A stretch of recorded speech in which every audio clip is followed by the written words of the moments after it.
नमस्कार, मैं हूं संजय शर्मा। आप देख रहे हैं 4 PM न्यूज नेटवर्क। संडे का दिन है, आपको बेसब्री से इंतजार होगा राजीव नारायण शर्मा जी का, उनकी ज्योतिषी की भविष्यवाणी, उनके ज्योतिष के ज्ञान का। मैं पहले भी कह चुका हूं, हर बार कहता हूं, अगर आपको ज्योतिष में यकीन हो तो प्रोग्राम देखिए, ज्योतिष में यकीन ना हो तो बिल्कुल मत देखिए। मेरा ज्योतिष में यकीन है, मेरी जन्म पत्री बहुत अच्छी बनी हुई है, काफ़ी चीज़ें सही निकलती हैं, इसलिए मैं ये प्रोग्राम करता हूँ। राजीव जी पेशे से पढ़े-लिखे इंजीनियर हैं, लेकिन उनकी अध्यात्म में रुचि थी, तो उन्होंने ज्योतिष का, अध्यात्म का बहुत सारा अनुभव किया। बहुत भविष्यवाणियाँ गलत निकली, बहुत सही निकली और पिछले हफ्ते जो भविष्यवाणी की थी, मैंने ईश्वर से हाथ जोड़ के प्रार्थना की थी कि ये भविष्यवाणी गलत हो जाए, क्योंकि उन्होंने कहा था कि मौनी अमावस्या के दिन कुंभ में कुछ अनिष्ट हो सकता है, कोई दुर्घटना हो सकती है। मैंने ये पिछले हफ्ते अपने यहाँ डिस्प्ले की थी, ये वीडियो हमने डाला था और इस वीडियो को डालने के बाद मौनी अमावस्या को अनिष्ट हो गया। दुनिया भर से मेरे लोगों ने मेल किया कि राजीव जी ने पहले ही कहा था कि मौनी अमावस्या को ये हो सकता है। इस बार राजीव जी ने कुंभ को लेके फिर जो भविष्यवाणी की है, मैं चाहूँगा ईश्वर वो कभी सही ना हो, वो फिर गलत हो।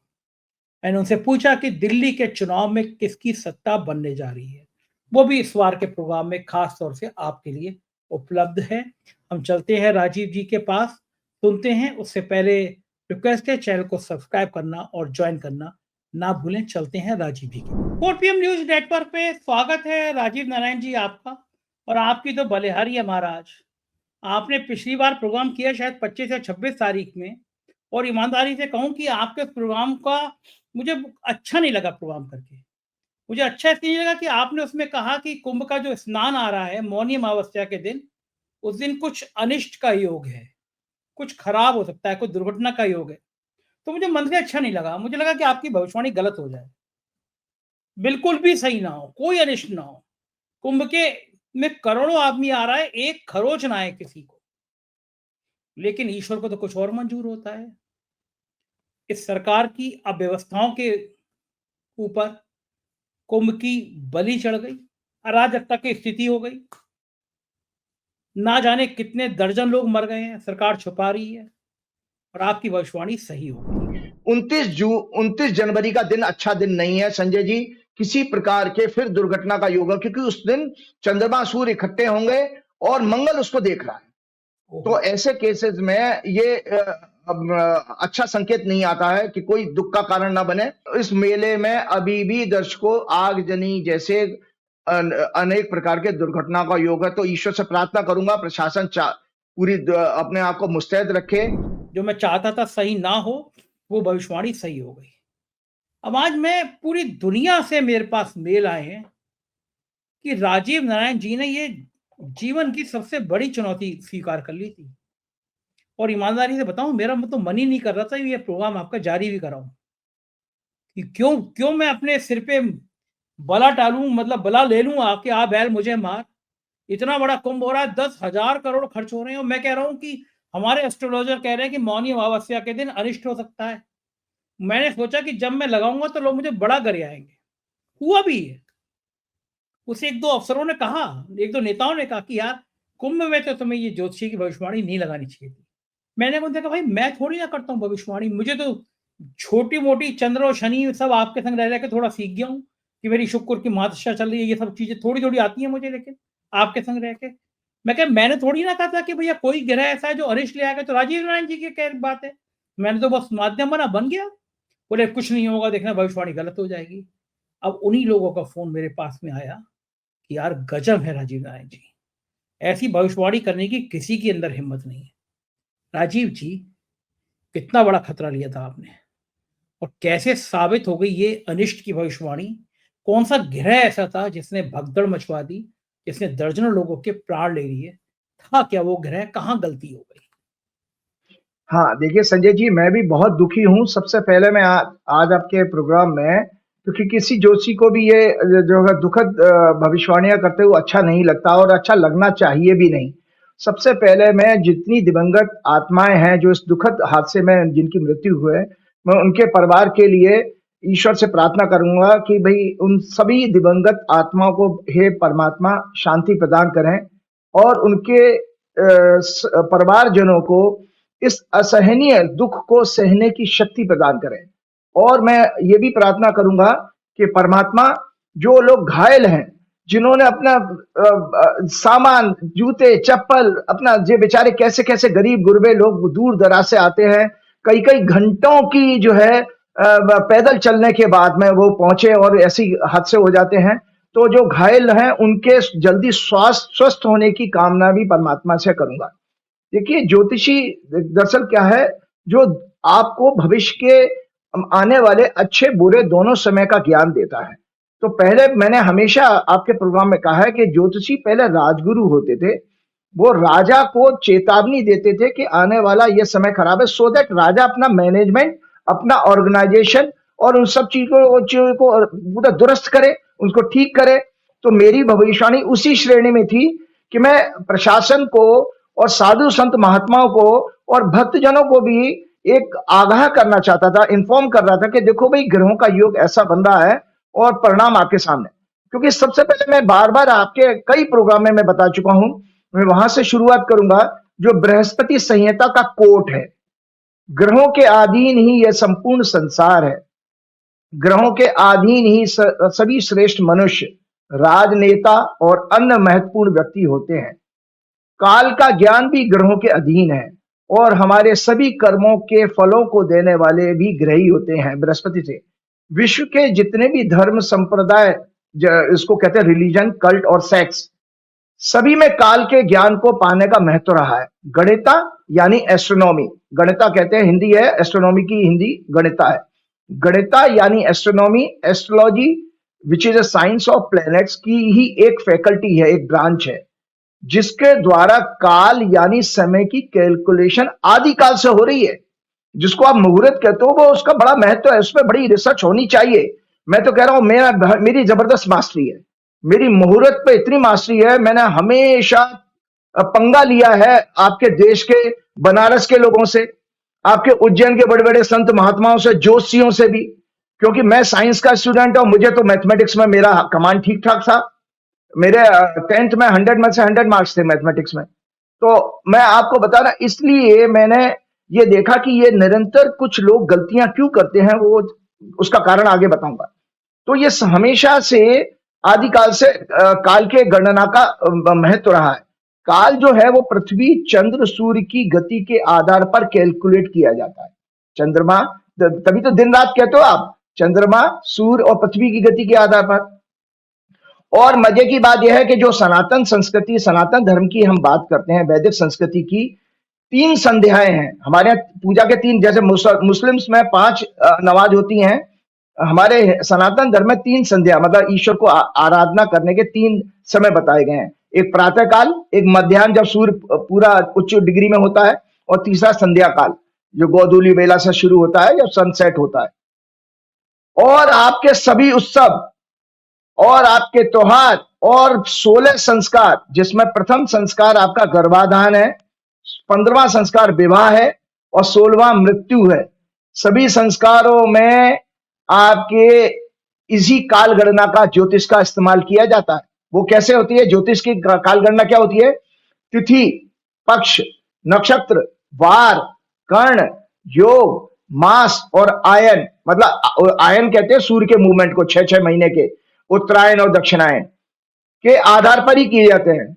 मैंने आपके लास्ट प्रोग्राम में सो कॉल्ड कुंडली की, जो आपकी ये जो कुंडली है, फिर से दर्शकों को दिखा रहा हूं कि ये मैंने पहली बार किया था। दर्शकों आपकी जानकारी के लिए बताऊं तो पहली बार मैंने गणना की कि भाई, मैं जब हर चीज की घटना को देखता हूं और जिस तरह से प्रशासन और भाजपा और संघ और उसके जो जितने साधु संत महात्मा इसको मार्केटिंग कर रहे थे कि भाई 144 वर्षों बाद पूर्ण महाकुंभ बना। पहले तो मैंने आपके सारे पिछले प्रोग्राम में पुराण दिखाते हुए कहा था कि कुंभ की कहानी कहीं नहीं लिखी है, समुद्र मंथन लिखा है और गंगा स्नान का महत्व लिखा है।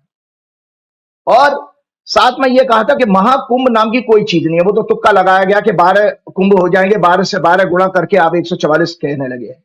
लेकिन फिर भी अब पूर्ण कुंभ है, तो उसको मैंने ये देखा भाई इसकी मैं काल गणना करूं। जो आपका प्रश्न का जवाब है, आपने तो भाई कैसे इस कंक्लूजन पर पहुंचे कि भाई दुर्घटना आपको दिखाई दे रही है।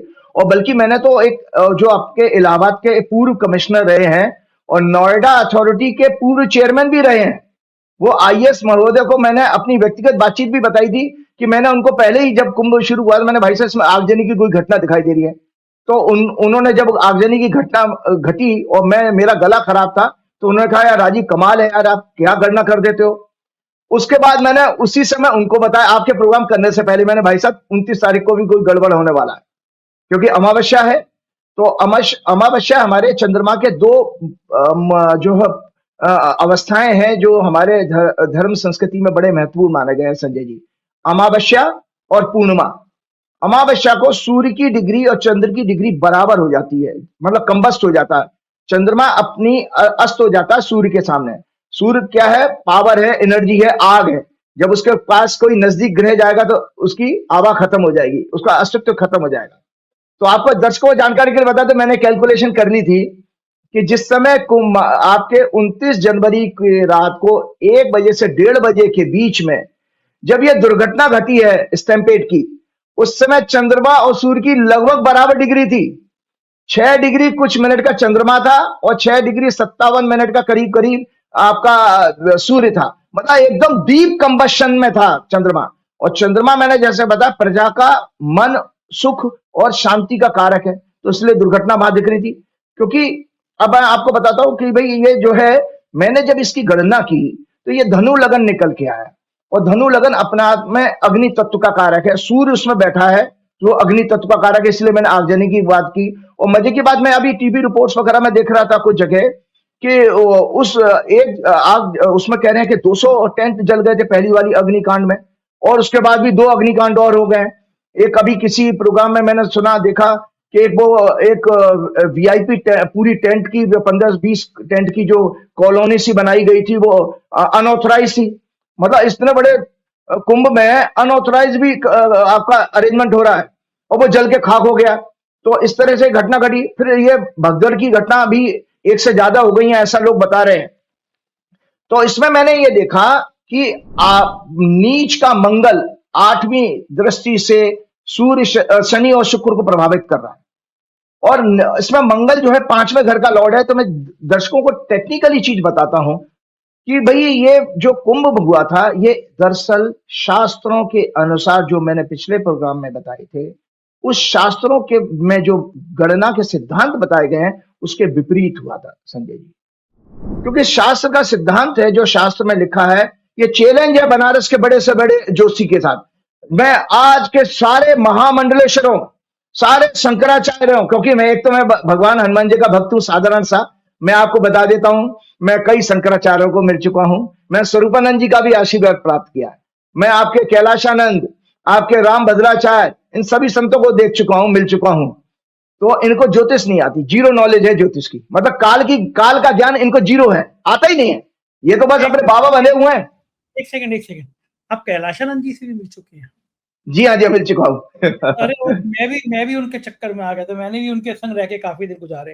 देखिए गजब आदमी है, कंगना रनौत को घुमा रहे हैं अपने रथ पे बैठकर। एक साध्वी को लेकर बड़ा अखाड़ों ने कहा कि भैया ये छिछारिया जो भी है, इसके बड़े बड़े वल्गर पहले ट्वीट होते थे, अब ये मॉडल बन के आ रही है।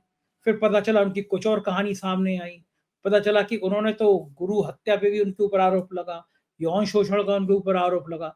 एक टाइम में अखिलेश यादव के ऊपर तांत्रिक क्रिया बनाने में उनका नाम आया था। ये सब बातें सामने आ रही हैं। एक महिला के संग होली खेलते हुए बड़ा अभद्र तरीके से कोई स्वामी गेरू वस्त्र पहने हुए व्यक्ति से इस तरह होली खेलता है, वो भी आया। अब वो महामंडलेश्वर बन गए हैं कैलाशानंद। अब वो अमित शाह पे अरे महामंडलेश्वर नहीं है, वो निरंजन अखाड़ा के हेड है, महामंडलेश्वर से भी ऊपर। मतलब अखाड़ा में कई सारे महामंडलेश्वर हो सकते हैं। ऐसे वो दाती महाराज आए थे शनिदेव वाले, वो भी औरतों के चक्कर में वो किसी तरह से उनका केस रफा दफा किया गया, वो भी खुलासा, वो भी महामंडलेश्वर बन गए। हमें तो कोई बता रहा था कि महामंडलेश्वर का 5 करोड़ में या कितने करोड़ में बिक्री होती है, और वो आपकी ममता कुलकर्णी को तो निकाल बाहर किया अभी। वो यही कैलाशानंद जी जिन पे इतने गंभीर आरोप हैं, कुछ और मैं उन पे शो भी करूंगा अभी कुछ दिनों बाद। वो अमित शाह पे जल चढ़ा रहे हैं, और बाकी महामंडलेश्वर जितने मैंने देखे वो सब अमित शाह पे ऐसे जल चढ़ा रहे हैं जैसे शिवलिंग पे जल चढ़ा रहे हैं। मैंने दर्शकों से अपील करी, मैंने कहा तुम जिनके चरण पूज रहे हो वो देश के गृह मंत्री के चरण पूज रहे हैं, उन पर जल चढ़ा रहे हैं। बड़े बड़े नाम थे उसमें, अकेले कैलाशानंद जी बड़े बड़े नाम थे, वो सबके सब संत अमित शाह पे जल चढ़ा रहे हैं। तो मैंने कहा तुम जिनके चरण छू रहे हो वो किसी और के चरण छू रहा है, तो भैया तुम ही लोग सीधे अमित शाह के गृह मंत्री के चरण छू लो। और मैंने कहा इन महामंडलेश्वरों के चरित्र तो ये बचे हैं कि अगर अमित शाह की जगह केजरीवाल गृह मंत्री होते तो ये केजरीवाल पे जल चढ़ा रहे होते, अगर ये अखिलेश यादव के गृह मंत्री होते तो ये अखिलेश यादव पे जल चढ़ा रहे होते।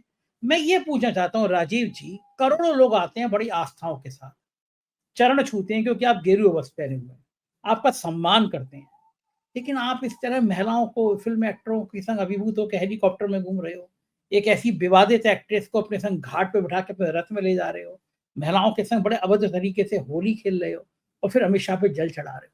लोगों की आस्थाओं के साथ खिलवाड़ नहीं है।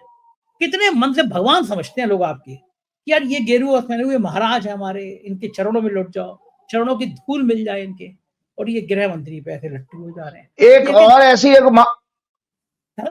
एक और एक बिल्कुल बिल्कुल एक और एक महापागल है आपका वो मध्य प्रदेश का, वो चिकना सा लड़का, वो आए दिन बकवास करता रहता है, कोई धीरेन्द्र शास्त्री का।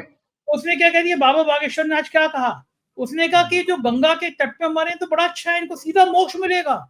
अब लोग सोशल मीडिया पर लिख रहे हैं तो अपने परिवार को भी लिया बेटा, कितना गंदा गंदा लिख रहे हैं लोग, लिखना नहीं चाहिए लेकिन कितना गंदा लिख रहे हैं भाई। मैं तो ये सच कहा कि इसका भाई ये सब गुंडागर्दी है वहां पर इन लोगों की, क्योंकि वहां पर आदिवासी लोग बहुत ज्यादा हैं, गरीब इसके फॉलोअर्स हैं, इसको कोई ज्योतिष वोतिष आती नहीं है, वो पर्ची बना के जाना क्या क्या कर देता है। देखिए अमूमन जितने साधु संत महात्मा, मैं आपको दर्शकों की जानकारी के लिए बता देता हूं विश्व के लोगों को, कि प्रश्न कुंडली एक होती है। प्रश्न कुंडली है कि जो भाव आपके मन में उठा उसी समय मैंने कोई कुंडली बनाई, उस समय ग्रहों की जो स्थिति है ना उस पर आपको कुछ उल जुलूल बता दिया, वो तुक्का लग गया, सही हो जाता है।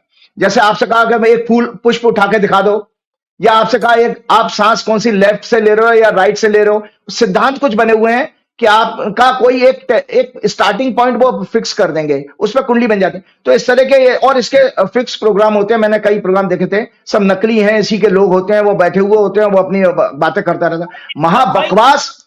इसका भाई तमंचे में पकड़ गया, मैंने कहा तुझे अपने भाई की जन्मपति पर्ची नहीं निकाल मिली, तेरा भाई तमंचे में पकड़ा जा रहा है, बाबा बागेश्वर बाग बना हुआ है। बाबा दुर्भाग्य हमारे देश की जनता का भी कि ऐसे पाखंडी लोगों को, अभी मैं तुलसीदास जी की रामचरितमानस दिखाऊंगा, जो तुलसीदास जी ने आज से अकबर के टाइम में तुलसीदास जी हुए, उन्होंने इन पाखंडी बाबाओं के बारे में क्या कहा, मैं जरूर बताना चाहूंगा। तो मैं आता हूं एक छोटी सी हटके एक चीज बताता हूं कैलाशानंद जी के लिए। हम बहुत कई साल पहले एक परशुराम परिषद बनाई थी हमारे कुछ लोगों ने, तो उसमें मैं प्रवक्ता था। बड़े एक्टिव थे, उनके संपर्क में थे, बड़ा अच्छा लगता है कैलाशानंद जी। तो मैं उसमें प्रवक्ता था, और उसके बाद हाँ, तो मैं इनके आश्रम में कई बार गया हूँ, वहां हरिद्वार में किसी के साथ मुझे लेके गए, और मेरा संपर्क था, मुझे बाई नेम सबसे जानते भी हैं। तो आपके वो क्या कलराज मिश्रा जी बेचारे दुखी थे, उनको मोदी जी ने 75 साल के बाद रिटायर कर दिया था MSME मंत्रालय से, तो वो दुखी थे। तो उन्होंने मुझे एक दिन लंच पे बुलाया, मैंने उनकी कुंडली देखी, तो मैंने कहा आप बन जाओगे, आपके जो है गवर्नर बनने वाले हो और उत्तर भारत का कोई राज्य मिलेगा। तो कैलाशानंद जी बड़े नारियल फारियल और दुपट्टा लेके उनके घर में पहुंचे थे, तो हम लोग सब लोग इकट्ठे थे। तो वहां जब बातचीत हुई तो कैलाशानंद जी ने कहा मुझसे सब लोगों से, भाई राजीव जी बताएंगे कि कल्ला जी राज्यपाल बनेंगे नहीं बनेंगे। तो मैंने कहा अवश्य बनेंगे, मैं तो उनको व्यक्तिगत रूप से बता चुका हूं। तो वहां पर कैलाशानंद जी ने पब्लिकली कम से कम 50 लोग इकट्ठे थे उनके रिसेप्शन में, मतलब जो उनका वेटिंग ड्राइंग रूम होता है कलराज मिश्रा जी की सरकारी कोठी पे दिल्ली में। और कैलाशानंद जी ने कहा था कि अगर राजीव जी की भविष्यवाणी सच हो गई तो मैं राजीव जी को 1 लाख रुपए पुरस्कार दूंगा।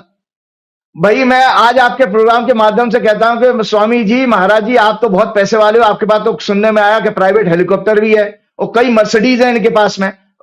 और मैंने कहा भाई वो 1 लाख रुपए इस गरीब ब्राह्मण के तो दे दो यार, अभी तक तो आए नहीं, क्योंकि कलराज मिश्रा जी बन गए थे राज्यपाल। सो चलो खैर, ये सब बाबा कैसे हैं वो मैंने पहले ही अपने प्रोग्राम में जब कुंडली चर्चा की थी मैंने कहा था, ये कुंड जो है, ये कुंभ जो है सेक्स और भोग विलासता के लिए भी जाना जाएगा, क्योंकि इसमें शनि और शुक्र इकट्ठे हैं, मंगल उसको देख रहा है। शुक्र जो है सेक्स है और मंगल उत्तेजना, जो कहते हैं कामोत्तेजना, तो कामोत्तेजना इसमें हावी रहेगी और भोग विलासता का भी यही योग है।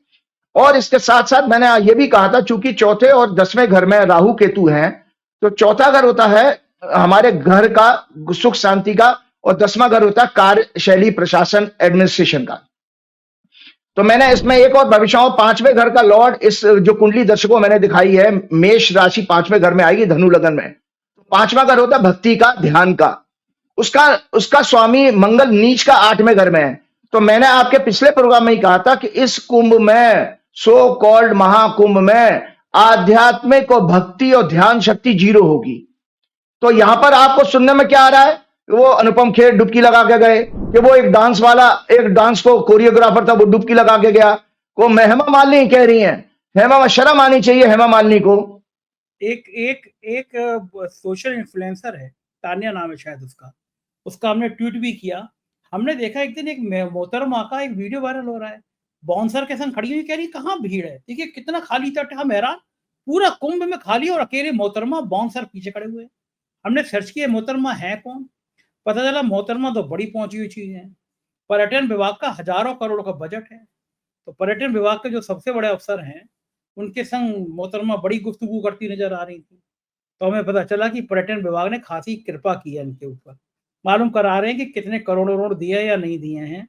फिलहाल पर्यटन विभाग लट्टू हो गया और मोहतरमा पे अलग वे वीआईपी घाट पे व्यवस्था करा दी कि आप जाइए, बाउंसर के संग फोटो खिंचाइए, वीडियो खिंचाइए। और साहब मोहतरमा का जलवा है, मोहतरमा पहुंच गई, लेकिन जब भगदड़ मची तो मोहतरमा फंस गई और उनके सामने कुछ मौत हो गई। अब वही मोहतरमा रो रो के कोस रही हैं सबको कि मेरे सामने मौत हो गई। तो यहाँ पे आप सही कह रहे हो, भोग का, सेक्स का, सौंदर्य का, विलासिता का ये कुंभ नहीं है तो क्या है? एक बड़ा अफसर लट्टू है, आपको निछावर कर दे रहा है पर्यटन विभाग, आप वहां पे खाली तट पे बैठ के खड़े होके आप अपना ब्यूटी शो कर रही हो। ये सरकार को दिखाई नहीं पड़ी ऐसी सब चीजें।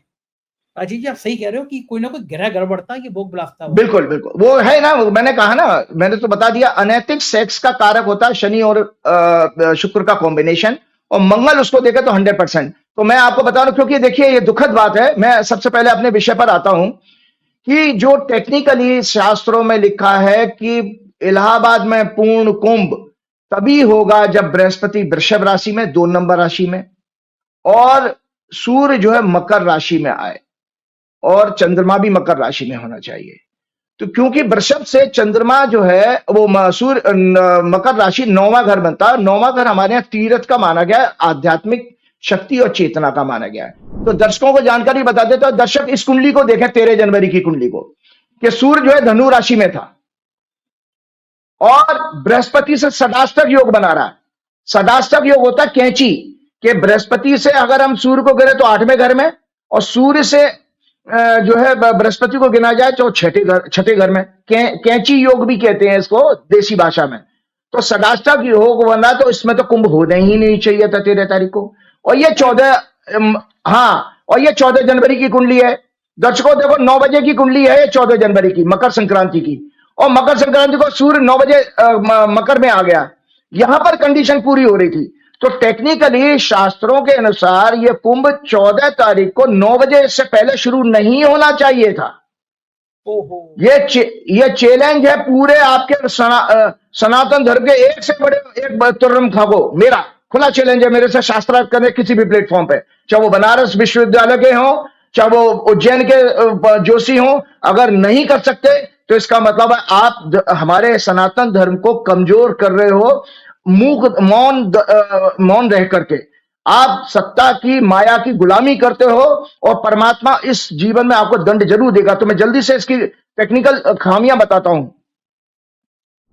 कि मैंने अपने लास्ट प्रोग्राम में 2025 के सोकॉल्ड महाकुंभ की कुंडली दिखाते हुए, डिस्कशन करते हुए कहा था कि इस मेले में आगजनी अन्य दुर्घटनाओं का योग है। साथ ही एक और भविष्यवाणी की थी कि आने वाली मौनी अमावस्या को अशुभ ग्रह के योग के कारण एक दुखद घटना का योग बन रहा है, जो एग्जैक्टली 28 जनवरी 2025 को 7:38 पे अमावस्या शुरू हो रही है 28 जनवरी को, और रात्रि को कुछ घंटे, 6 घंटे के बाद 7:38 पे हो रही है, और लगभग 6 घंटे और जोड़ दीजिए तो 1:38 आ गया। वो 1:30 बजे के आसपास का टाइम है।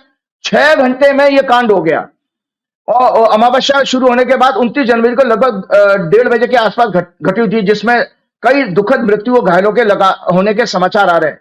आज दुनिया और देशवासियों के सामने भाजपा, संघ, विश्व हिंदू परिषद और अन्य धार्मिक संगठनों, उनकी चरण वंदना करने वाले साधु संत महात्मा अखाड़े महामंडलेशनों से पूछना चाहता हूं कि 2025 के महाकुंभ का आरंभ 13 जनवरी को क्यों किया गया, जबकि शास्त्रों के अनुसार कंडीशन यह है कि प्रयागराज में पूर्ण कुंभ तभी होगा जब बृहस्पति वृषभ राशि में और सूर्य चंद्र मकर राशि में हो। ये ही नियम बताया गया है।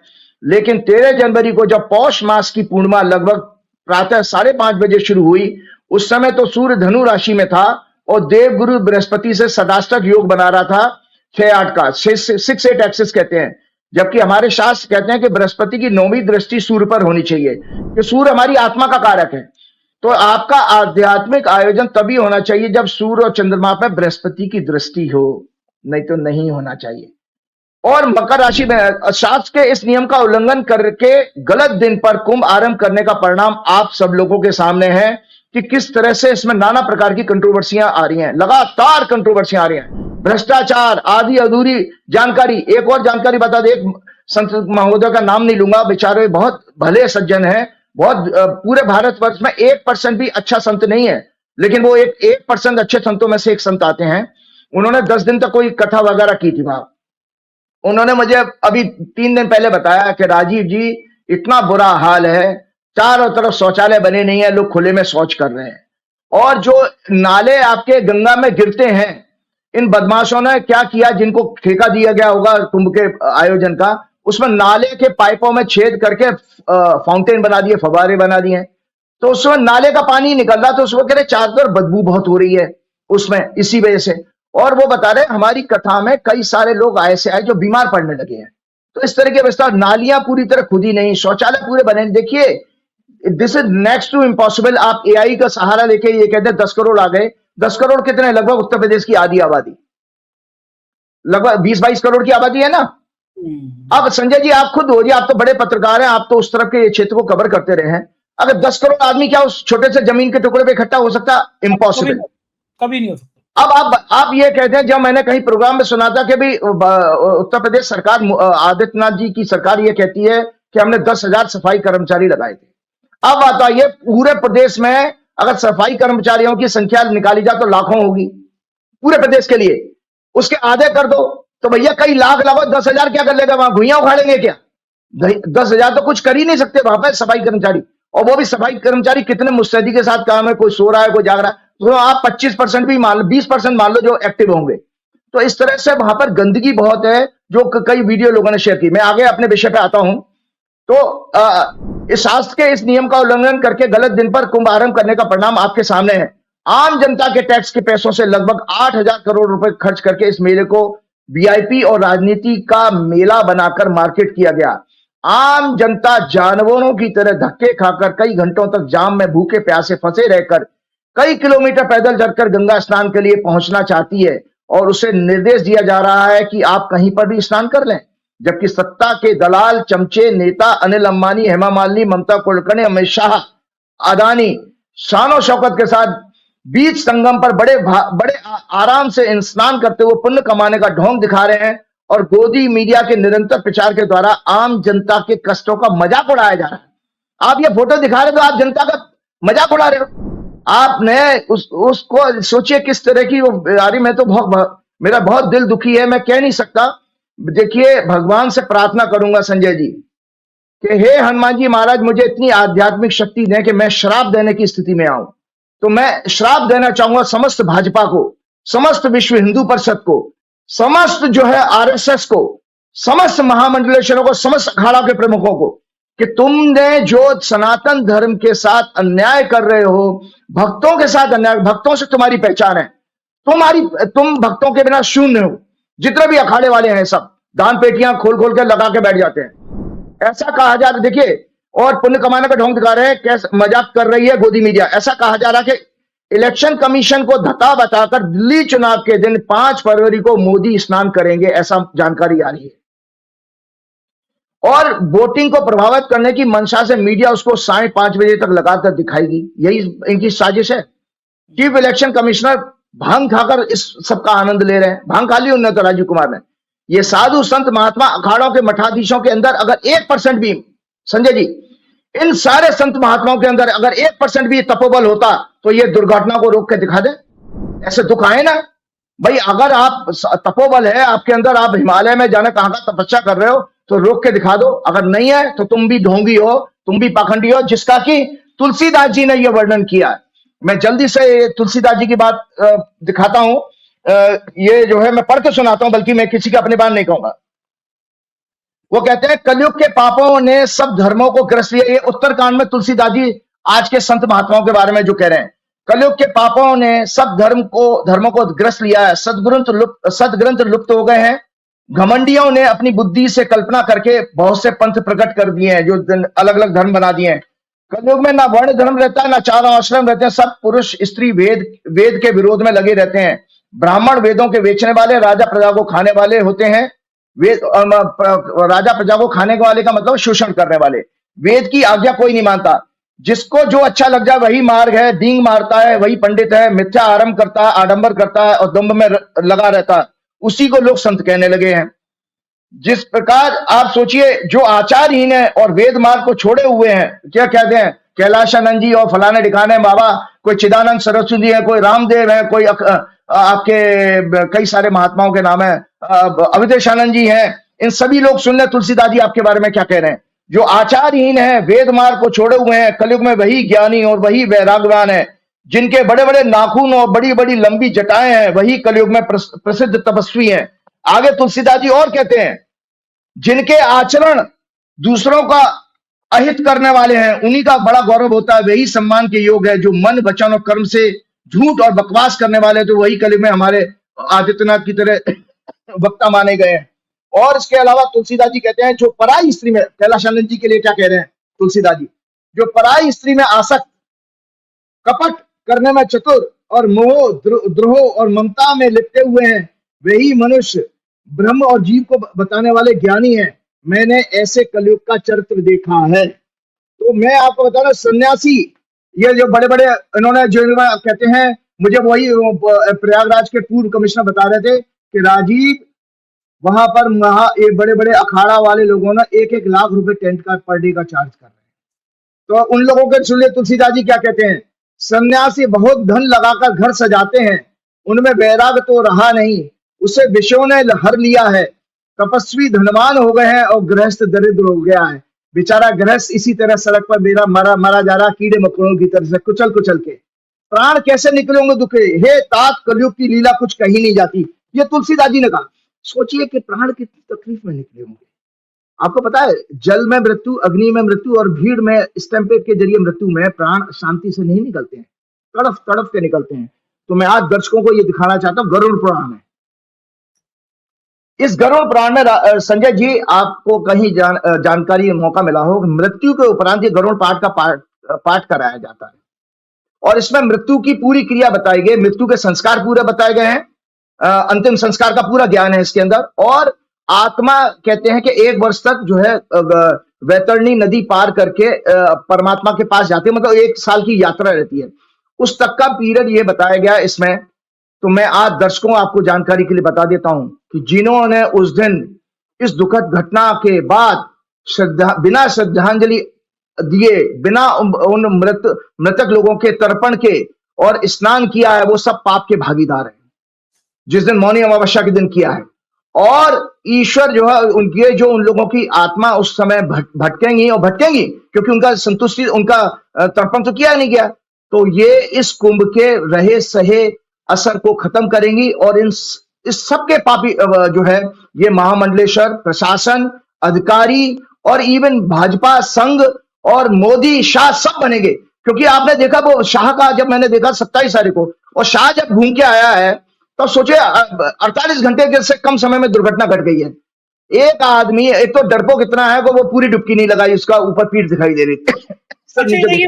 जो आप कह रहे हैं, स्वामी मुक्तेश्वरानंद जी जो शंकराचार्य हैं, उन्होंने कहा ये बात हमसे छुपाई गई कि इतनी मौतें हो गई हैं। वाकई में हम तो 10 बजे दुर्घटना हुई, सबसे पहले हम सो के जब उठे सुबह, हमने देखा किसी टीवी पे खबर नहीं। बाद में मुझे पता चला अगले दिन की ये मना कर दिया गया था कि बताना मत किसी को। हमने जो अपने रिपोर्टर क्षितिज खान से पूछा कैसी थी, बोला कि बहुत सारे लोग मर गए हैं। मैंने उसको पोस्टमार्टम हाउस से भेजा और सुबह ही सुबह 10 बजे, तब तक देश के किसी मीडिया हाउस में खबर नहीं आई थी। मैं 10 बजे लाइव करने बैठ गया, 3.5 घंटे लगातार लाइव करता रहा और मेरा रिपोर्टर दिखा रहा था पोस्टमार्टम हाउस में एक के बाद एक लाशें आ रही हैं। लेकिन मुख्यमंत्री ने छुपाई ये बात, कहा कि कुछ घायल हुए, मरने की खबर नहीं बताई। यानी वो चाहते थे, वो उनको डर था कि अगर ये अखाड़ों को पता चल गया मरे हैं बहुत लोग, तो कोई अखाड़े स्नान करने को मना ना कर दें। तो शंकराचार्य स्वामी मुक्तेश्वरानंद जी ने कहा कि ये तो हमसे पाप करा दिया गया। हम लोग जो संत हैं, महात्मा हैं, अगर कोई मृत्यु हो जाती है, सूतक लग जाता है। जब तक हम स्नान करके पूजा ना कर ले, सूतक रहेगा, हम भोजन नहीं कर सकते। और इतने लोग मरे थे, स्नान करा के हमें भोजन करा दिया गया, ये तो पाप लग गया। तो ये पाप अकेले अभिमुक्तेश्वरानंद जी पे लगा या कैलाशानंद जैसे लोगों पे भी लगा, जो वहां योगी सब लोगों पर ये पाप सब लोगों पर लगेगा। और मैं आपको बता रहा हूं कि इसीलिए मैंने गरुड़ पुराण दिखाया है। गरुड़, मैं अपनी शब्द नहीं कह रहा हूं, गरुड़ पुराण के शब्द के अनुसार बता रहा हूं। ये जितने महामंडलेश्वर हैं, जितने अखाड़ा परिषद के लोग हैं, इसीलिए आपको पता है, दर्शकों की जानकारी के लिए बता देता हूं, इससे पहले वाला पूर्व अखाड़ा परिषद का अध्यक्ष जो था वो फांसी लगा के मर गया था, क्योंकि उसके चेले ने लड़की वाली कोई वीडियो उसकी लीक कर दी, उसको ब्लैकमेल किया। तो ऐसे तो हमारे अखाड़ा परिषद के जो प्रमुख हैं, हेड हैं, जिनके अंदर में सारे अखाड़ा आते, ऐसे तो चरित्र के लोग हैं। तो इन सब लोगों को अपनी मृत्यु सुख शांति से प्राप्त नहीं होगी, क्योंकि ये जो मृत आत्माएं हैं, जो भटकती हुई आत्मा है, इनका श्राप जरूर लगेगा इस कुंभ में आए हुए सभी संत महात्माओं को, अधिकारियों को भी। और मैं आपको जानकारी के लिए बता देता हूं, जो आपने पाप की बात करी थी, देखिए ये एक पुस्तक है संजय जी, बहुत अच्छी पुस्तक है। और हमारे गुरुजी, मैंने चूंकि वेद अध्ययन भी किया है, आर्य समाज की पुस्तक है, और इसकी प्रिंटिंग भी अब बहुत कम मुश्किल से मिलती है। इसमें हमारे धर्म शास्त्रों के इतने अच्छे ज्ञान और सिद्धांतों की बात कही गई है, जो मैं पढ़ के सुना रहा हूं, कि उन्होंने बताया कि हमारे शास्त्रों में, वेदों में पाप किसको कहा गया। आप किसी की लड़की छेड़ देते हो, आप किसी की चोरी कर लेते हो, किसी की हत्या कर देते हो, किसी को थप्पड़ मार, वो पाप नहीं है, वो अधर्म है। हिंसा को जो है अधर्म मारा गया। लेकिन पाप को क्या कहा है, ये सुन ले दर्शक जान के लिए, तब मैं आगे बात बोलना चाहूं। जो पुण्य से उल्टा है, मिथ्या आदि भाषण करना ही पाप है। मतलब जो फेक न्यूज है, वो सबसे बड़ा पाप माना गया है शास्त्रों के अनुसार। और वेदों में यह कहा गया है, वेदों का मंत्र, वेदों को दर्शक सुन ले, ये पाप लिखा हुआ है, मैं अपने मन से नहीं बोल रहा हूं। परोपि मनस पाप किम सस्तानी संससी परे ही न त्वा कामये वृक्षान बनानी संचर गृहसु गोसु में मन। ये अथर्ववेद का मंत्र है। अविद्या आदि अवगुणों का दान, मिथ्या आदि भाषण, मिथ्याचार, मतलब जैसे नरेंद्र मोदी झूठ बोलते रहते ना, कि मैं नेहरू जी का 1954 का भी, उसकी भी मैं खुलासा करने वाला हूं। वो ले आए जाने कहां से बयान। पहले उन्होंने एक और झूठ बोला था कि अंबेडकर ने जो है उनकी वजह से इस्तीफा दिया था मंत्रिमंडल से, फलाना ढिकाना, ये सब झूठ बोलते रहते। तो नरेंद्र मोदी भी इसी श्रेणी में आते। अविद्या आदि अवगुणों का दान, मिथ्या आदि भाषण, मिथ्याचार का प्रचार प्रसारण करना पाप कहलाता है। आपका बीजेपी का आईटी सेल, वो मदन मोहन मालवीय उनका जो हेड है, ये अविद्या कब बढ़ती है, जब वेद विद्या मानव समाज से छूटती है। जब वेद विरुद्ध ये मत फैले तो पत्थर की पूजा जारी हुई। जब वेद की विद्या लोप हुई तो ज्ञान का पांव जो है जमा नहीं रहा। यह अविद्या, अज्ञान संसार का सबसे महान प्रबल शत्रु है, दुनिया भर के सारे पापों का जड़। देखिए वो क्या करे, डोनाल्ड ट्रंप भी ऐसा ही है। दुनिया भर के सारे पापों का मूल कारण अज्ञानता बताई गई है, इग्नोरेंस, और जो असत्य। जब वेद विद्या का प्रभाव कम होने लगे तो दुराचारी, मिथ्याचारी, मिथ्यावादी, मिथ्यामानी, मिथ्याकारी, पापी लोग अपनी ओर अपने चरणों की पूजा कराने लगते हैं, मतलब चरण वंदना कराने लगते हैं, जो हो रहा है समाज में आजकल। और कहने लगे कि इसी में तो, और कहते हैं साथ में ये संत महात्मा भी इसी श्रेणी में आते हैं और कहते हैं कि इसी में तुम्हारा कल्याण है, जैसे वो बागेश्वर बाबा। जब ये लोग इनके वश में हो गए तब प्रमाद और विषय आसक्ति में निमग्न होकर गडरिये के समान झूठे गुरु और चेले बनते चले गए। विद्या, बल, बुद्धि, पराक्रम, शूरवीरता, शुभ गुण सब नष्ट हो गए। ये पुस्तक दिखाने का मतलब क्या था? इसके जरिए मैं आपको बताना चाहता हूं कि ये सभी नरेंद्र मोदी हों, अमित शाह हों, संपूर्ण भाजपा, संपूर्ण विश्व हिंदू परिषद, संपूर्ण आरएसएस, संपूर्ण संत महात्माओं का ये जमावड़ा, जो ताली थाली बजाने वाले हैं, ये जो सरकार से कभी प्रश्न नहीं पूछते, ये सभी के सब पापियों की श्रेणी में आते हैं। दर्शकों जान लो, मैंने आपको इसीलिए शास्त्र का और अथर्ववेद का मंत्र सुना करके, पढ़ के सुनाया, बताया कि ये सब पापियों की श्रेणी में आते हैं। क्योंकि पुण्य क्या है? पुण्य है, पुण्य शब्द वैदिक है, सत्याचार, मतलब सत्य का आचार करना। सत्याचार सत्य और आचरण से मिलकर बना है सत्याचार। सत्य का आचरण, सत्य जानना, सत्य को जाना। अब आप जैसे योगी आदित्यनाथ मृतकों की संख्या नहीं बता रहे तो ये पापी हो गए, प्रशासन नहीं बता रहा पापी हो गए, क्योंकि सत्य को दुनिया के सामने बताने। तुम्हारे से गलती हुई है, माफी मांगो जनता के सामने, लेकिन सत्य तो बताओ। तो सत्याचार, सत्य जानना, सत्य को मानना, सत्य को जीना, सत्य को बोलना ही पुण्य माना गया है। सत्य से धर्म की रक्षा होती है, दान से दया बढ़ती है, क्षमा से धर्म स्थिर रहता है, क्षमा करने वाला सदैव धर्म में रहता है, क्रोध से धर्म का नाश होता है, असत्य हिंसा हट से अधर्म बढ़ता है। तो ये मैं सब चीजें इसलिए बता रहा हूं कि ये जो श्रेणी जो आपने आपके इर्द गिर्द है, प्रशासन की, शासन की, और मोदी जी के बारे में तो पहले ही मैंने कहा था कि आपदा है वो, तो इसलिए एक आपदा और आ गई उनके सामने, वो स्वयं में ही आएगा। अच्छा, ये जो आप बता रहे हैं ये सारी चीजें तभी हुई कि अगर ये 14 जनवरी को कराया जाता तो ये सब चीजें नहीं घटती, शांति से हो जाता। नहीं, तब भी होता, क्योंकि इसलिए बताता हूं, मैं आज इंडिया की चार्ट में आ जाता हूं। बहुत अच्छा आपने प्रश्न किया, मैं अच्छा लगा मुझे, बहुत लॉजिक से। ये भारतवर्ष का चार्ट है। भारतवर्ष, हम अपने देश की कुंडली से देखेंगे तो लगन में इस समय बृहस्पति चल रहा है, और आपका जो है 9वां घर होता है तीर्थ स्थान का। कोई भी तीर्थ आयोजन उत्सव जो है 9वें घर से देखा जाएगा। उस पे मंगल की अभी जो है 20 जनवरी के बाद 21 जनवरी को शायद, हाँ 21 जनवरी को मंगल वक्री होकर के मिथुन राशि में आ गया। उसकी 8वीं दृष्टि जो है 9वें घर पे पड़ रही है। और जब इससे पहले कर्क में भी था, जब कुंभ शुरू हुआ मंगल, तो तब भी 9वें घर पे पड़ रही है। जब जब 9वें घर पर मंगल की दृष्टि आएगी तो धार्मिक स्थानों पर उपद्रव, स्टैम्पेड या दुर्घटना का योग है। क्योंकि कुंभ मेला ही नहीं, आपके बागपत में भी एक जैन मंदिर बन रहा था, उसका कोई 60 फीट ऊंचा कोई प्लेटफॉर्म गिरा, 7 लोग वहां मर गए। और इतना ही नहीं, कुंभ की भगदड़ की मौतें छोड़िए, टाइम्स ऑफ इंडिया 31 जनवरी का हवाला दे रहा हूं, टाइम्स ऑफ इंडिया 31 जनवरी, उसमें बताया कि कुंभ के में अब तक विभिन्न जो है जो रोड एक्सीडेंट में लोगों की जो कुंभ का स्नान करके आए हैं, 28 लोग मर चुके हैं अभी तक। ये आंकड़ा है टाइम्स ऑफ इंडिया का, जिसमें कि अभी एक लेटेस्ट एक लॉयर की फैमिली की डेथ हुई थी, जिसमें 2 छोटे बच्चे थे, एक 4 साल का बच्चा था, एक 12 साल का बच्चा था। और वो लोग लखनऊ आगरा एक्सप्रेस वे पे उनका रात्रि के टाइम 12-1 बजे के आसपास एक्सीडेंट हुआ था, किसी टेलर वेलर से खींचे। वो दिल्ली का वकील था। तो ये इस तरह से ये लोग तो पुण्य करने जाते हैं, तो ये क्यों मर जाते हैं? मैं आज तक ये नहीं, ये देखिए एक तो होता है कि हमारी अपनी कुंडली भी है। मैंने जब बताया दर्शकों को कि आपको आपकी हिंसक मृत्यु होगी, आपका कैसा होगा, सब पहले से योग डिसाइडेड है। लेकिन जो आपका प्रश्न था कि क्या वास्तव में कुंभ का आयोजन मकर संक्रांति को होता तब भी दुर्घटना का योग था, क्योंकि दुर्घटना का योग तो अभी भी बना हुआ है, क्योंकि भारत की कुंडली में 9वां घर पीड़ित है। अब इस चीज की जब अगर हमारी ज्योतिषियों के जरिए पहले के पूर्व काल में अगर राजाओं का समय होता तो राजा को बताया, तो राजा कुंभ का मेला शुरू होने से पहले ग्रहों की शांति के लिए अनुष्ठान कराते, मतलब ईश्वर की आज्ञा पहले की जाती। उसका मेला तमाशा करके मार्केटिंग नहीं की जाती। उसका चीफ मिनिस्टर ये नहीं कहता मैं 2 लाख करोड़ रुपए कमाऊंगा। अरे तुम कमाने अगर अब कमाना शब्द बताओ, हमारा चीफ मिनिस्टर कह रहा है, तो फिर इसका मतलब आध्यात्म तो वहीं खत्म हो गया। तो मैंने आपको इसका प्रश्न का जवाब दिया, और आपको बता रहा हूं कि अगर सबसे बड़ी बात है कि इन तपोबल अगर इनके अंदर 1% भी होता तो कोई रोक कर दिखा देते। देखिए, ये सभी सत्ता, पैसा, ग्लैमर, सुंदरियों जैसी माया से आकर्षित हैं। ये संत महात्मा अपना समस्त तपोबल खो चुके हैं। जनता बेकार ही इन बाबाओं के पीछे आकर्षित है। इनके अंदर जरा सा भी नैतिकता, साहस नहीं है जो ये सत्ता प्रशासन को अव्यवस्था के ऊपर प्रश्न पूछ सकें, उन्हें श्राप दे सकें। ये सभी सत्ता की गुलामी करते हुए मूक रहकर ताली थाली बजाना जानते हैं। जिस लगन में धनु में ये मेला शुरू हुआ, उसको स्वामी गुरु वक्री संकट के भाव में 6वें घर में था। मैंने आप सोचे मेला का जब शुरुआत हुई थी तो उसका लगने जो 6वें भाव में, 6वां भाव होता है रोग, ऋण, शत्रु और एक्सीडेंट का, तो वहां से ही नाना, इसीलिए देखिए रुक नहीं रहे।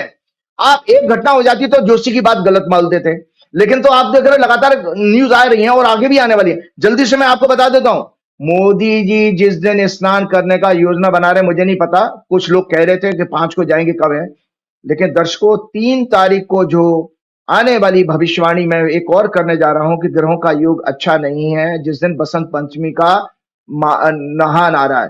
क्योंकि मैंने बार बार कहा कि जब आपका चंद्रमा जिस दिन पीड़ित होगा, वहां उस दिन शोक का दिन जरूर होता है। तो उस दिन चंद्रमा राहु के साथ में पीड़ित है और मीन राशि में होगा, और मीन राशि जो है जल तत्व की भक्ति की राशि है। सो भक्तों को फिर कोई कष्ट की योग बन रहा है। मैं चाहूंगा कि मेरी भविष्यवाणी गलत हो जाए। मैं चाहूंगा कि प्रशासन जो है इस पर अपनी बाकी चीजें छोड़ करके लोगों के सुख सुविधा के लिए उनके अरेंजमेंट को प्रॉपर करे, वीआईपी मूवमेंट को खत्म कर दे बिल्कुल, और भक्तों को ज्यादा से ज्यादा, यह कहते हैं ना, भगवान कृष्ण ने भी कहा था कि भक्तों से मेरी पहचान है। तो याद रखिए कि भगवान भी भक्त के बिना अधूरे हैं। इसी तरह आपका मेले का आयोजन भी पूरा संपूर्ण आयोजन बर्बाद हो चुका है, खत्म हो चुका है इसकी आध्यात्मिक शक्ति, अगर वहां का भक्त दुखी है।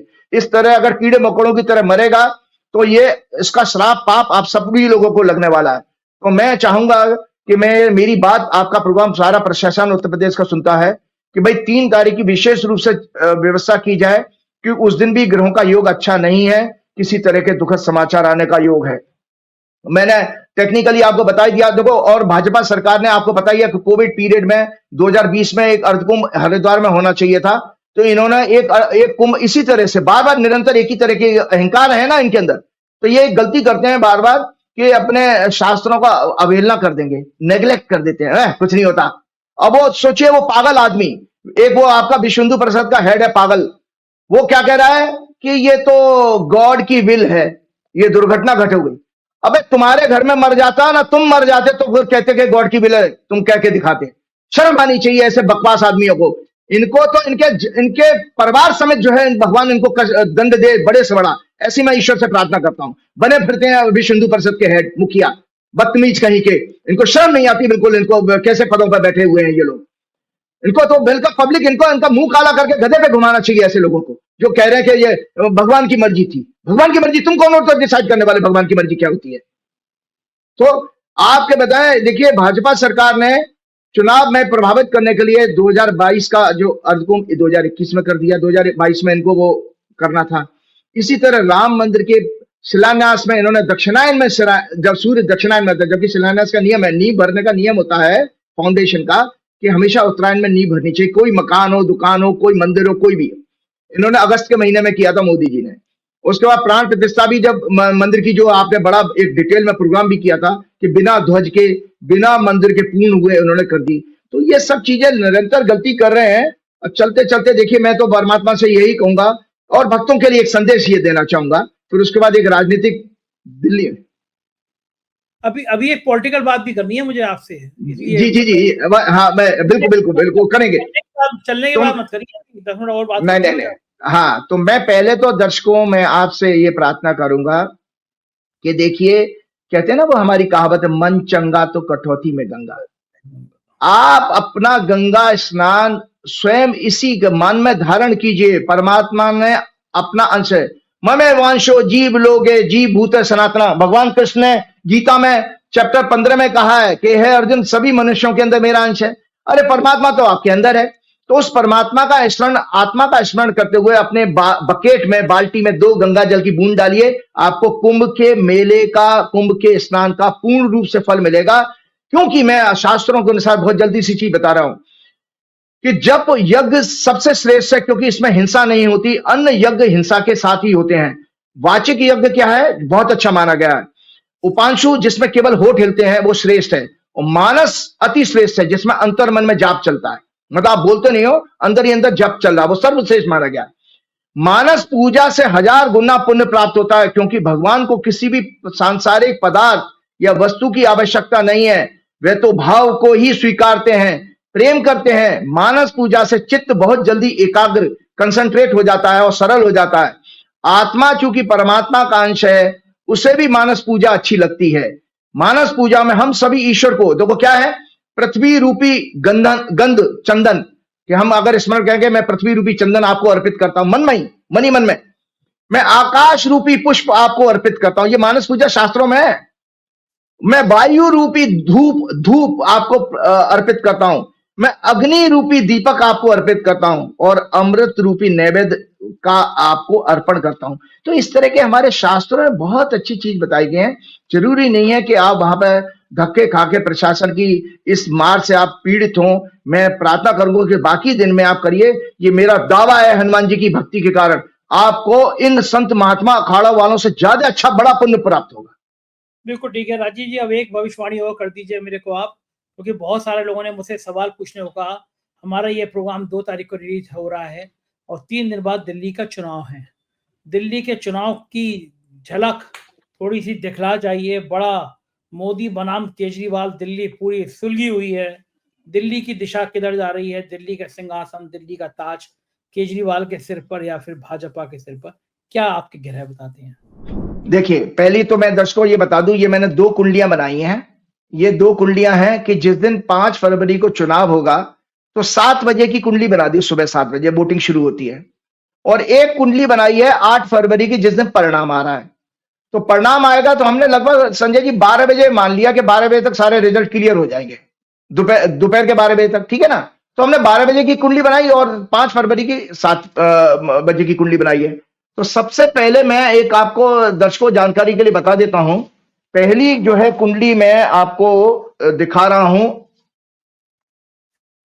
आम आदमी पार्टी की। भाई 3 पार्टियां इसमें हैं। ये आम आदमी पार्टी की कुंडली है। आम आदमी पार्टी की कुंडली आम आदमी पार्टी बनी 26 नवंबर 2012 सोमवार 11:59:50 का मकर लगन की कुंडली है। चौथे घर में चंद्रमा और केतु और बृहस्पति 5वें घर में, 10वें घर में शुक्र, शनि उच्च का है और शुक्र भी अपनी मूल त्रिकोण राशि में है और बुध है। और 11वें भाव में इनका सूर्य और राहु है और 12वें भाव में मंगल है। तो सबसे ज्यादा ग्रहों की स्थिति जो है और इस समय इनकी जो दशा चल रही है आम आदमी पार्टी की, शुक्र में शनि में चंद्र चल रहा है। महादशा शुक्र की, अंतर्दशा शनि की और प्रत्यंतर दशा चंद्रमा की। तो चंद्रमा की स्थिति जो 5 फरवरी को होगी वो डिसाइड करेगी कौन सी पार्टी की सरकार बनने जा रही है। और चंद्रमा की स्थिति जो आपकी जन्म कुंडली से आपके कुंडली की बनेगी 8 फरवरी को जिस दिन परिणाम वो डिसाइड करेगी। तो आपको जानकारी के लिए दर्शकों बता देता हूं, चंद्रमा जो है उस समय मेष राशि में होगा 5 फरवरी को जिस दिन चुनाव पड़ रहा है। इसका मतलब है आम आदमी पार्टी के फेवर में वोट पड़ने जा रहा है। और जब 8 फरवरी को चंद्रमा मिथुन राशि में होगा मंगल के साथ, और मिथुन राशि मंगल से तीसरा घर बनता है, मतलब 311 एक्सेस है। तो चंद्रमा की स्थिति आम आदमी पार्टी के लिए उस दिन भी अच्छी आ रही है चंद्र कुंडली से।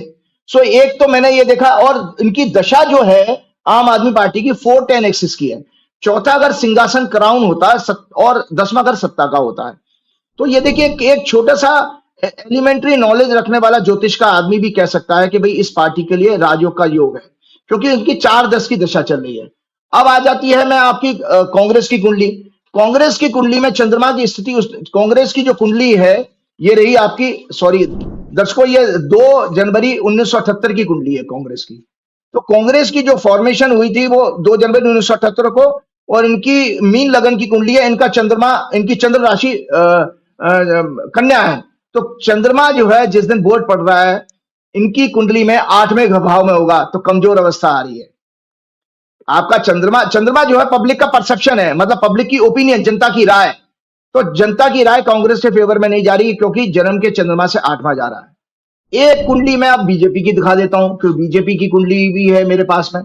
तो बीजेपी की कुंडली जो है ये आपकी भाजपा जो बनी थी 6 अप्रैल 1980 को 11:45 का समय लिया।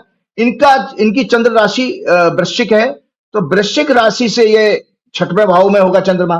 तो इनकी अवस्था जो है कांग्रेस से बेहतर है।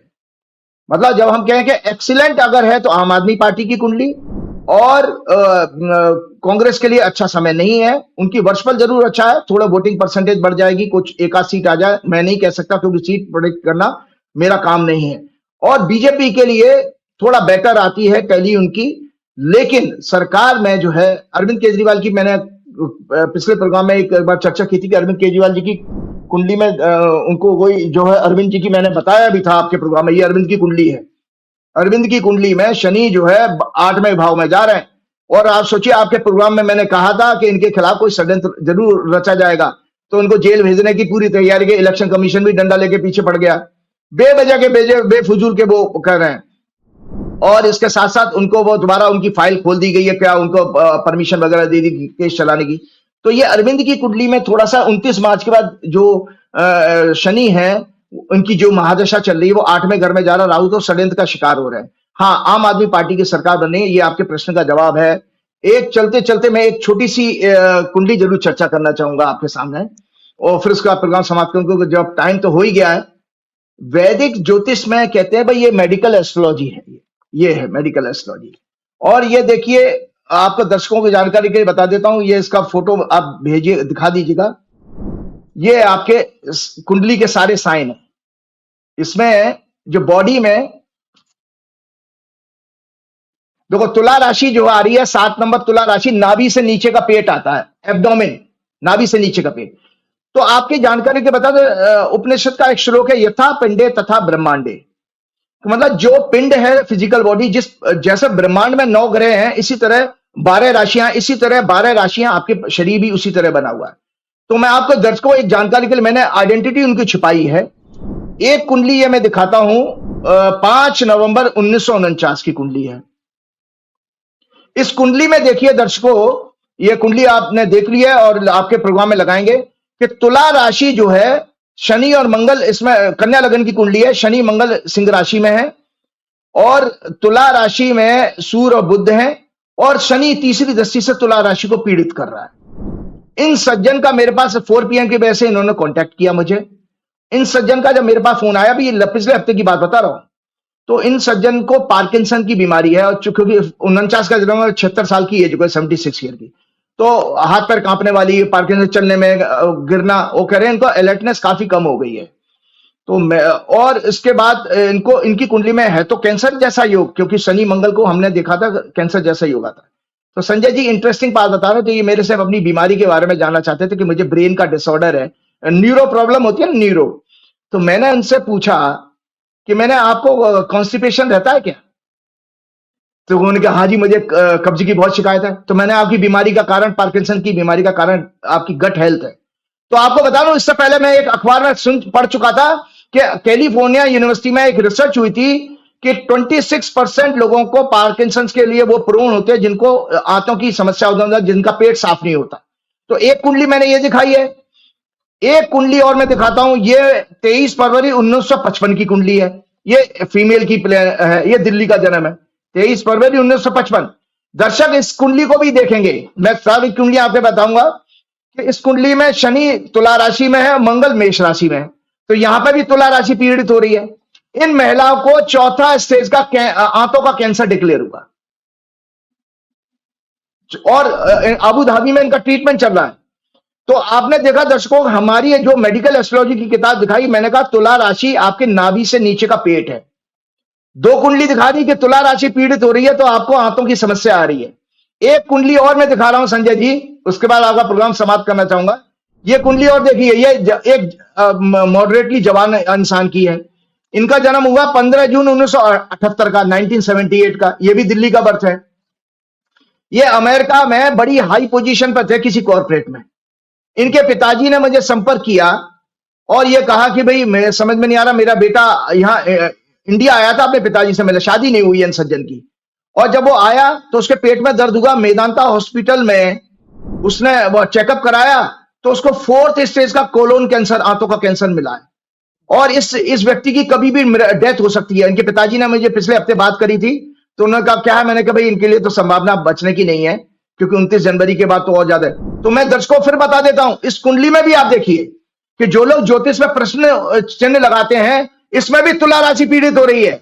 इसमें तुला राशि में शनि मंगल है, और अगर शनि मंगल 11वें भाव का 3, 6, 10, 11, ये ग्रोथ के होते हैं। आपका आर्थिक ग्रोथ हो या बीमारी का बढ़ना हो, तो ग्रोथ के हाउस ग्रोथ है 3, 6, 10, 11। अगर इनमें शनि मंगल का योग है तो कैंसर बढ़ेगा। तो देखिए इस व्यक्ति का 3 कुंडली दिखाई है, दो कैंसर की हैं, एक जो मैंने पार्किंसन की बीमारी वाली बताई। तो तीनों में एक कॉमन चीज का निकल गया। हम लोग जो ज्योतिष में इसी तरह रिसर्च करते थे कि अब आपके सामने बता दिया कि आप किसी की भी नए आदमी की कुंडली देखें, तुला राशि पीड़ित हो, आप उससे पूछ लीजिएगा कि आपको हाथों की समस्या तो नहीं है, पेट साफ रहता नहीं रहता, कॉन्स्टिपेशन है। तो ये सबसे बड़ा देखिए मॉडर्न ज्योतिष का समाज के लिए उपयोगिता है। वो नहीं है जो ढपली बजाने वाले और ये कह दे कि योगी आदित्यनाथ प्रधानमंत्री बनेंगे, पॉडकास्ट बड़ा पॉपुलर हुआ। मैं दर्शकों आपकी जानकारी के लिए चौंकाने वाली भविष्यवाणी करने जा रहा हूं, और उस सज्जन को भी चेतावनी है। भारतवर्ष की 10 वर्ष की चंद्रमा की दशा 2015 में शुरू हुई, जो भारत की कुंडली मैंने दिखाई है आपको। 2015 से शुरू हुई है, 2025 में सितंबर में खत्म हो रही है। बड़ी भविष्यवाणी आज करने जा रहा हूं आखिर में प्रोग्राम के। चंद्रमा के बाद सीक्वेंस में आता मंगल। 7 वर्ष की दशा शुरू, मंगल 12वें घर का लॉर्ड है और अर्थव्यवस्था के घर में भयंकर बर्बादी अर्थव्यवस्था की होने वाली है। और चंद्रमा जो मंगल जो कि राहु के नक्षत्र में है, तो मैं चैलेंज के साथ कहता हूं कोई धार्मिक महात्मा संत कोई भारत का प्रधानमंत्री नहीं बन सकता, बल्कि जनता, क्योंकि चौथी दृष्टि जनता के पब्लिक के संतान भाव पर आ रही है। इसका अर्थ है बांग्लादेश, पाकिस्तान और श्रीलंका की तरह जनता सड़कों पर आना शुरू हो जाएगी, क्योंकि जब चंद्रमा की दशा शुरू हुई तो भावनात्मक मुद्दे प्रधान रहे हैं। देखो 2015 से देखो, मोदी जी ने 1 साल अच्छा काम किया है, लेकिन 15 से भाजपा ने हिंदू मुसलमान, मस्जिद के नीचे मंदिर और फलाने ठिकाने, तुम यूनिफॉर्म सिविल कोड, फलाना ठिकाना, आप वक्फ बोर्ड, ये सारे आप इमोशनल जो है मुद्दों को आपने उठाया। वो क्यों उठाया? क्योंकि 10 वर्ष से चंद्रमा की महादशा चल रही थी। अब वो भावनात्मक मुद्दे खत्म होंगे। और मंगल लॉजिक और रीजनिंग का लॉर्ड है। जनता लॉजिक और रीजनिंग से अब ये जान पाएगी कि कौन सा महात्मा पाखंडी है, कौन सा नेता पाखंडी है, कौन सा नेता पापी है। इन सब का जब निर्धारण आपके करेंगे, क्योंकि लॉजिक और रीजनिंग स्ट्रांग हो गए। मंगल 5वें घर को देख रहा है और स्टूडेंट आंदोलन आ रहा है और सत्ता को उखाड़ फेंकेगा। इसी के साथ हनुमान जी की प्रार्थना करते हुए, श्री गुरु चरण सरोज रज निज मन मुकुर सुधार, वर्णव रघुवर बिमल जसु जो दायक फलचार, बुद्धिहीन तनु जान के सुमरो पवन कुमार, बल बुद्धि विद्या देव मोह हरऊ कलेश का। जय हनुमान, जय गुरु, कृपा करुण गुरुदेव की नाम। ये तो राजीव नारायण जी, और कैसी कैसी बातें करते हैं, कैसी कैसी भविष्यवाणी करते हैं। मुझको यकीन है बातचीत पसंद आई होगी। आपकी राय तभी अच्छी लगेगी जब आप कमेंट करें, बताइएगा जरूर। शुक्रिया।